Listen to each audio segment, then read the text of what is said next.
வந்து பார்த்தீங்கன்னா இப்போ வந்து பாருங்கள், இவனை உங்களுக்கு எல்லாருக்கும் தெரியும். கொடுவாய் அன்புன்ட்டு பல பேர் கொடுமையாக்கி விட்டான். பல பேர் காசை வந்து சீட்டிங் பண்ணான். இவனுக்கு வந்து பார்த்தீங்கன்னா அவன் சேனல் கொடுவாய் அன்புன்னு போட்டு நீங்கள் பண்ணுறது ஒன்றே ஒன்று, அன்சப்ஸ்கிரைப் பண்ணிடுங்க. எல்லோரும் வந்து அன்சப்ஸ்கிரைப் பண்ணிவிட்டு இவனை ரிப்போர்ட் பண்ணுங்கள்.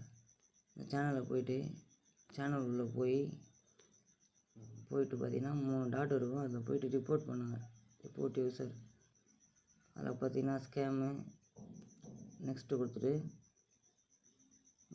வீடியோ கம்யூனிகேஷன் டிஸ்கிரிப்ஷன் எல்லாமே வந்து பார்த்தீங்கன்னா ஃபேக்கு தான். இதெல்லாம் கொடுத்துட்டு இங்கே வந்து பார்த்தீங்கன்னா ஒரு மணி fake advertisement fake application review அப்படின்னு சொல்லிட்டு டைப் பண்ணி மணி ஸ்கேம் அப்படின்னு சொல்லிட்டு எல்லோரும் ரிப்போர்ட் பண்ணுங்கள். எல்லோரும் ரிப்போர்ட் பண்ணிங்கன்னா இந்த சேனல் ஒரு 100-200 பேர் ரிப்போர்ட் பண்ணோன்னா கண்டிப்பாக அந்த சேனலை பார்த்தீங்கன்னா எடுத்துடுவாங்க.